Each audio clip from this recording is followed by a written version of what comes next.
这几天为了游览，把我搜购医书的日程都耽误了，因为故宫所见的伟大实在被他吸引了。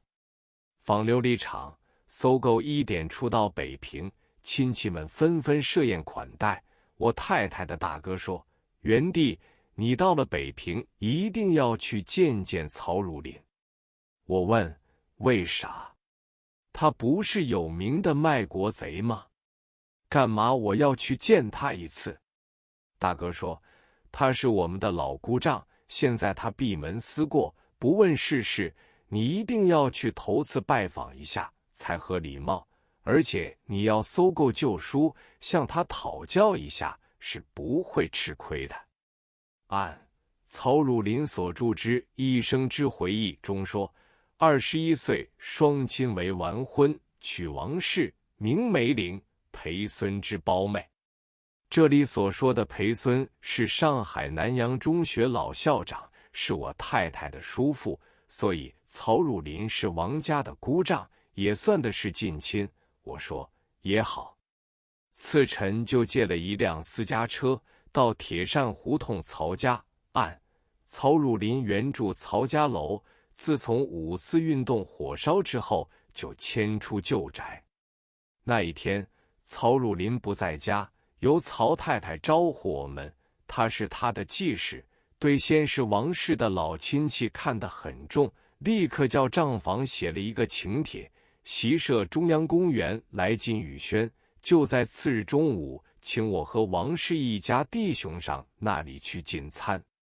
那天曹汝霖很早就等着，我看到他是一位精明能干的人物，面貌依然容光焕发，不过头发已经灰白，但不像一个老年人。他对人谈话和蔼可亲，令到我们做小辈的人觉得很有亲切感。他问我有什么事要我帮忙吗？我就告诉他，我要到琉璃厂搜购医书，是不是有折扣可打？他说，琉璃厂旧书坊定价划一，对生客1个钱都没有还价，但是我可以给你一张名片，你只要到附近书社一家，凭名片可能打到6折。我说那好极了。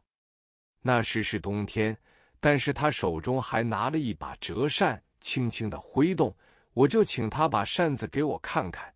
原来一面是水竹村人的画，水竹村人即徐世昌的别署，工笔画极精细；一面写的是王羲之、赵孟体，写的出神入化，没有署款。我就问这是谁写的？他说就是我。我说我也是学王字赵字的，但是写到这样神似，我从未见过。他说好极了，本来我想送你一件礼物，实在想不出，明天我准定送福字给你。当天下午我就到琉璃厂。琉璃厂地区极广泛，中间有一条广阔的石板街，两边都是尖扇庄、裱画店、旧书铺和古董铺。长长的一条石板街，单是旧书铺便有几十家，还有无数横街小巷，都是旧书摊和古玩摊。这一下子等于一个瘾君子到了云南大土出产的一般，真是乐极了。我叫太太先回家，并说到黄昏时自己回来。我第一家走进云来阁，先一看他们的目录，医书就有400多种，有一锦庄巨册手抄的《永乐大典》，医学门残本一册，这是故宫里流传出来的，价格没有标明，我就坐在一旁批览了好久，真是爱不释手。这种书铺的布置有一个课堂，中间放着4张八仙桌，每桌都坐满了阅书的人，掌柜的殷勤招待，不但奉敬一壶好茶，而且还拿出一个小小的象牙鼻烟碟来，旁边放上一个乾隆年间的鼻烟瓶。掌柜们说这是西洋的多罗烟，请您老人家试试。我听了他的话，只是笑，心想自己还年轻，何以到处称我为老人家？我就问掌柜，这部《永乐大典》手抄残本要卖多少钱？他说，这本书要卖20大元。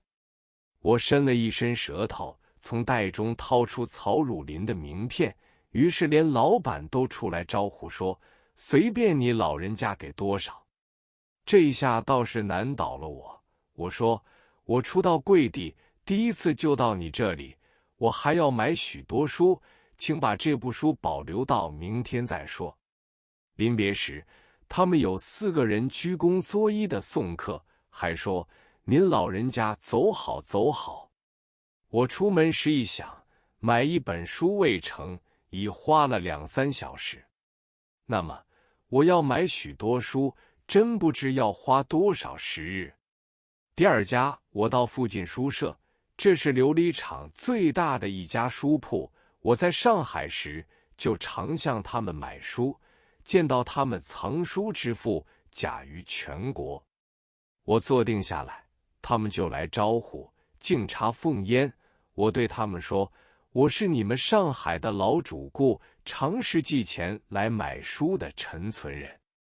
掌柜听了格外客气，端上2碟蜜饯金桔杏脯。片刻之间，掌柜已取出过去我买书的账簿，知道我的确是他们的老主顾。掌柜一边抽水烟，一边问我，您老人家这次到北平要买些什么书？我说，我在上海藏的医书已有1000多种，现在我带了自己藏书的目录来，凡是目录中没有的，我一律都要买，但是价格要请你公道些。说时，我又把曹汝霖的名片拿出来，掌柜满面笑容说，您老人家不必一家家去跑，我们可以带您把各家的书都搬来，任凭您挑，价钱方面照同行往来加5厘，我们万万不敢多收。我说，这个办法好极了，就这样办罢。于是相约3天后再去。3天后，他们另外领我到一间经室之中，放着我目录中所没有的医书1000多种，而且还抄了一份新的目录，供我对照选购。目录之下还注明书方铺的铺名，其中有80种书是北平大名医萧龙友所藏的，这里面全是珍贵稀见的书。我看了这个目录，真的发呆了，因为这些书都是我在上海求之不得的。我就问掌柜，你们上海分店太小，原来阁在上海分店还比你们大呢。掌柜就说，这种书的买卖像流水一样，天天有人来看书，好的书立刻会被10家买去，上海的分店只是出售副本书而已。我对这个新的目录翻阅了好久，再核对版本，我觉得他们的服务简直令我无话可说，我就极爽快地说，这1000种书我全部都要，价钱方面是否能再便宜一些？老板说，这些书一共是3150多元，要是您老人家自己到琉璃厂各家书铺去选购，恐怕6000元都买不到。我们只是赚你佣金5厘，因为您是曹润老介绍来的，我再让1厘。讲到这里为止，他丝毫都不肯退让了。